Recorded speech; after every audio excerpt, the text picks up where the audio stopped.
Hello student, इसमें आज मैं आपको बताऊंगा कि आप 11वीं क्लास में कौन सी स्ट्रीम चूज़ कर सकते हो जो आपके लिए एसेंशियल है फ्यूचर में। तो यार वीडियो देखने से पहले यार मेरे चैनल को सब्सक्राइब कर दो। जब आप चैनल को सब्सक्राइब करते हो तो हमारे अंदर एक नया मोटिवेशन आता है और उससे हम आपके लिए अच्छी अच्छी इंपॉर्टेंट वीडियो लाते हैं। तो यार सब्सक्राइब कर दो चैनल को। चलो वीडियो स्टार्ट करते हैं। Knowing the available stream before choosing a stream in class 11th is essential। जो स्ट्रीम अवेलेबल है उसको आप चूज़ कर सकते हो 11th क्लास में, वो आप फ्यूचर में आपके लिए ज़रूरी भी होगा। 3 टाइप ऑफ स्ट्रीम होती है, science, commerce and arts. The most state board and CBSE offer 3 stream option that determine which subjects you will study in 11th and 12th class, जो आप स्टडी कर सकते हो 11th एंड 12th ग्रेड में। And पहला होता है science, commerce and arts and humanities. Arts and humanities एक ही है इसमें। आर्ट्स को ही हम ह्यूमैनिटीज़ कहते हैं एंड ह्यूमैनिटीज़ को ही हम आर्ट्स कहते हैं। चलो और आगे जानते हैं। साइंस, पहले साइंस में क्या होता है। Different combination of this stream are physics, chemistry and math.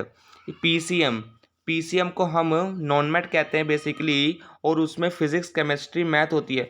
वैसे फिजिक्स, केमिस्ट्री, मैथ ये 3 तो मेन है, और भी होती है। जैसे आप इंग्लिश ले सकते हो। आप टोटल मेन 4 सब्जेक्ट होते हैं, physics, chemistry, math and English. और आप कोई संस्कृत और हिंदी में से कोई ऑप्शन है होते हैं आपको, जो आप चॉइस करो। एंड पीसीबी हम किसे कहते हैं। पीसीबी हम फिजिक्स, केमिस्ट्री, मैथ को कहते हैं। फिजिक्स, केमिस्ट्री, बायोलॉजी को कहते हैं।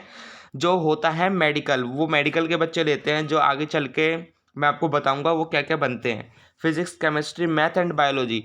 पीसीएमबी पीसीएमबी भी आप ले सकते हो 11th क्लास में। ऐसे आपका सपना है डॉक्टर में जाने के लिए या इंजीनियर में जाने के लिए, तो आप पीसीएमबी को ले सकते हैं। जो मतलब फिज़िक्स को लेता है, फिज़िक्स को मैथ को चूज़ करता है, वो आगे चल के अकाउंट की पढ़ाई भी कर सकता है। और जो बायोलॉजी लेता है मैथ की जगह पे, तो वो आगे चल के डॉक्टर और इंजीनियर की पढ़ाई दोनों कर सकता है। इसलिए पीसीएमबी है इसका नाम, physics, chemistry, math and biology. आप पढ़ सकते हो 11th क्लास में, सीबीएसई ने रूल निकाल रखा है। एंड आप आगे चल के 2 की पढ़ाई एक साथ कर सकते हो। After studying science in grade 11th and 12th you can become an engineer. ऐसे आप साइंस लेते हो तो आप इंजीनियर बनते हो, डॉक्टर बनते हो, साइंटिस्ट बनते हो, माइक्रो बायोलॉजिस्ट बनते हो and many other professions.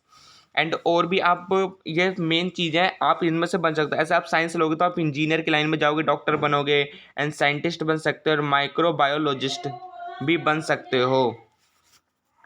And आपको और पढ़ना होगा तो मैं आपके लिए लिंक डाल दूंगा और आगे आप पढ़ लेना। वैसे मैं नहीं तो मैं सारी डिटेल तो बता रहा हूँ।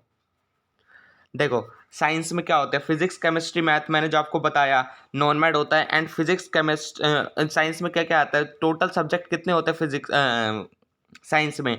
फिजिक्स, केमिस्ट्री, मैथ और बायोलॉजी। बायोलॉजी भी होता है साइंस में। और आईटी होता है, एक ऑप्शनल सब्जेक्ट होता है। ऑप्शन में आप हिंदी, इंग्लिश को चूज़ कर सकते हो। हिंदी, इंग्लिश में आपको जो अच्छा लगता हो वो आप चूज़ कर सकते हो। याद रखना, साइंस में कौन सा सब्जेक्ट होता है, physics, chemistry, math, biology and IT, information technology, जिसको आप कंप्यूटर कहते हो। एंड ऑप्शनल सब्जेक्ट होते हैं। एंड अब हम जानेंगे कॉमर्स। कॉमर्स के बच्चे क्या लेते हैं। कॉमर्स आपको पता ही होगा, मैथ को कहते हैं। बिजनेस स्टडीज़, इसमें आप बिजनेस की स्टडी कर सकते हो, अकाउंटेंसी पढ़ सकते हो, economics, math and commerce and more disciplines are available in this stream. After studying commerce you can work as a chartered accountancy, investment banker and economist, marketing manager and many other jobs इसमें आप पा सकते हो। आप ऐसे commerce की पढ़ाई में तो आप जानते हो सिर्फ मैथ होती है।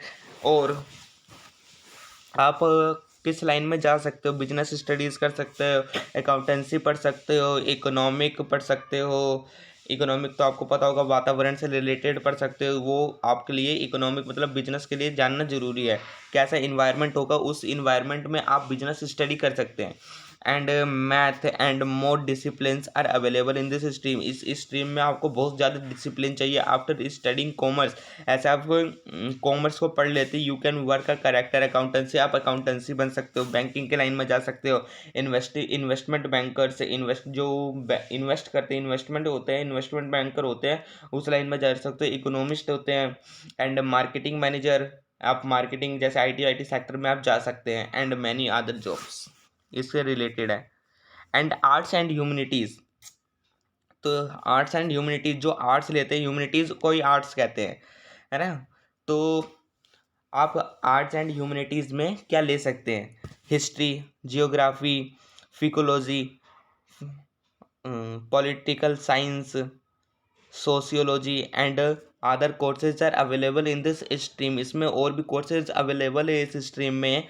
अब वैसे आर्ट्स में ह्यूमनिटीज़ में पढ़ोगे, पहले तो हिस्ट्री पढ़ोगे, जियोग्राफी पढ़ोगे, साइकोलॉजी पढ़ोगे, एंड पॉलिटिकल साइंस पढ़ोगे, एंड सोशियोलॉजी पढ़ोगे, and other courses are available in this stream after studying this stream. ऐसे आप ये स्टडी पढ़ लेते हो, you might become a lawyer, तो आप लॉयर बन सकते हो, साइकोलॉजिस्ट बन सकते हो, हिस्टोरियन बन सकते हो, एंड जर्नलिस्ट बन सकते हो, एंड सो ऑन। और कमेंट करके यार ज़रूर बताना आप कौन सी स्ट्रीम ले रहे हो अपने फ्यूचर के लिए।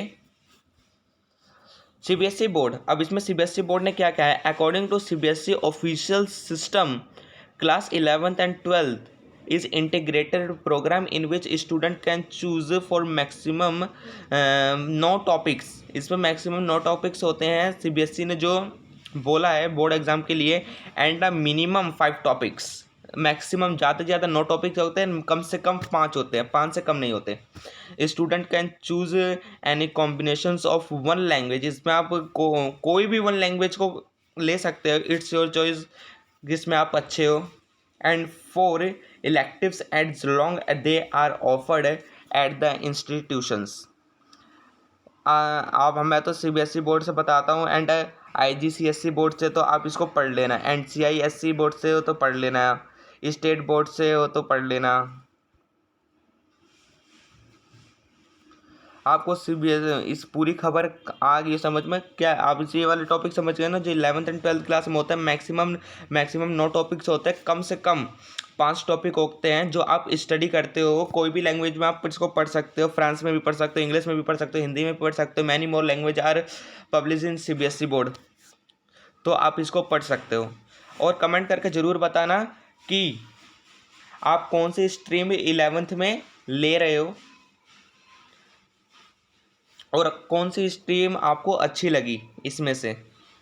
एंड जाने से पहले इस चैनल को सब्सक्राइब कर देना, एंड लाइक कर देना, एंड कमेंट करके जो मैंने कहा वो बताना। Thanks for watching the video, thanks a lot.